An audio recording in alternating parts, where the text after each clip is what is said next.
Patty should not have to be here today, but she is. And we are grateful and we are honored for her willingness and her request to share her powerful story with the world. Thank you, Patty, for being here. Thank you. A lot of you don't know the whole story about Rachel and about the crime that was committed against her. Even us, her family, we didn't know all the details. They kept most of it close to their chest, the detectives, because they didn't want to do anything to hurt the case.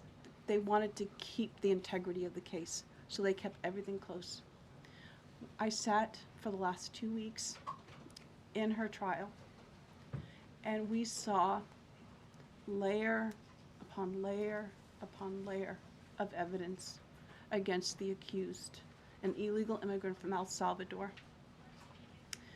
And the things that we thought, well, maybe this might have happened, we didn't know. But when we were at the trial, we got all the puzzle pieces. And I want to share some of those things with you. You know that Rachel's a 37-year-old mother. She has 5 children. We've walked the trail for the last 25 years that we've lived in Maryland. It's a safe place for our family. It's where we go to get a little bit of New England, because that's where we're from, New England.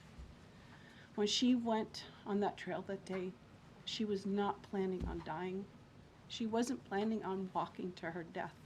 She was planning on going to the grocery store with her girls afterwards.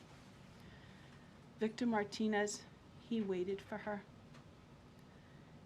He waited for her to come closer. He saw her. He saw that there was nobody around.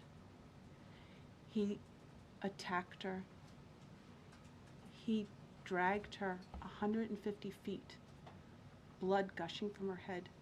It left a 150-foot trail of her blood to the culverts, where he picked her up, he threw her against the wall of the tunnel, and he raped her.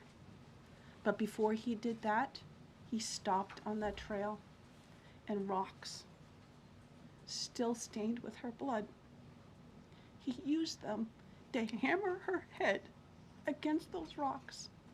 They say at least 20 times they could count the cuts in her head. They said that when they did the autopsy, and I've seen the pictures, there's a 6-inch square in the back of her head where the skull is shattered the way that you would crush an eggshell in pieces. 3/4 of her brain hemorrhaged. Her right and left side of her face bashed in. Her beautiful face bashed in. Her head bashed in. Broken bones, fractures. He takes and he drags her some more. He drags her through the thorn bushes. She has all the scrapes and cuts on her body. There wasn't 1 inch of her body that didn't have some kind of injury, whether it's bruising, broken bones, contusions, the scratches. She had a fractured rib, fractured nose, fractured skull. And then he takes her into the tunnel and he picks her up. He throws her against the wall.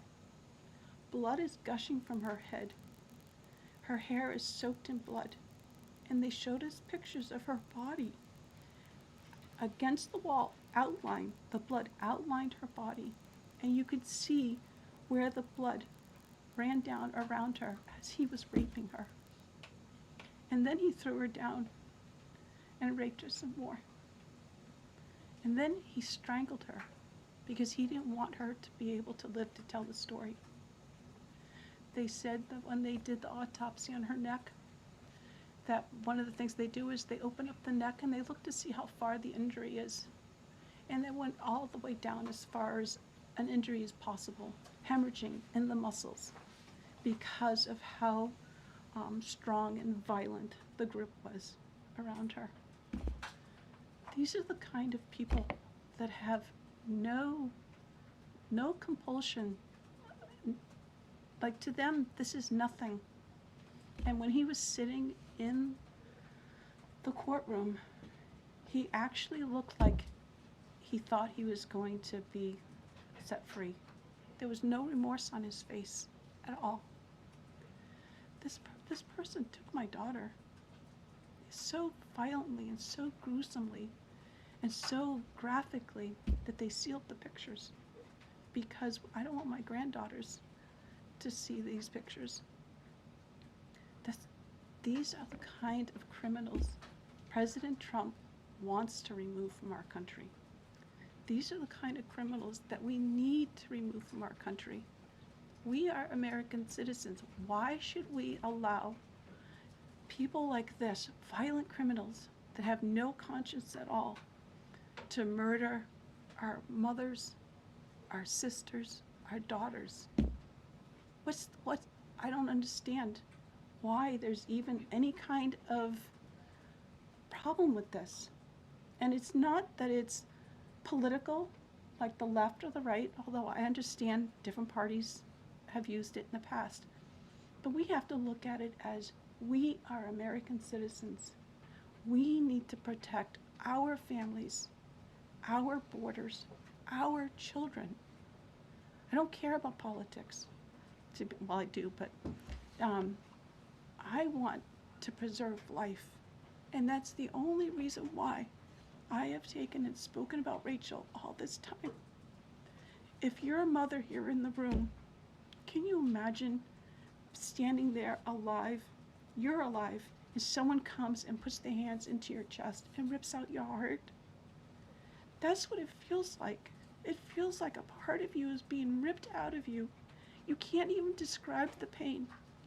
Just like you can't describe to your husband what it feels like to carry a baby in your womb, or to feel those first kicks, or to know just intuitively if it's a boy or a girl. It's only a thing that a mother knows. Why are we not protecting the American citizens? It's just common sense. Why are we not protecting our children? And to have a senator from Maryland who didn't even acknowledge or barely acknowledged my daughter and the brutal death that she endured, leaving her 5 children without a mother and now a grandbaby without a grandmother, so that he can use my taxpayer money to fly to El Salvador to bring back someone that's not even an American citizen. Why does that person have more right than I do, or my daughter, or my grandchildren? I don't understand this. Thank you. Thank you, Patty. Thank you. And I just want to say that as a mother and as an American citizen, the president and our entire team, and I hope people in this room are grateful for your willingness to come here and your request to share your daughter's story.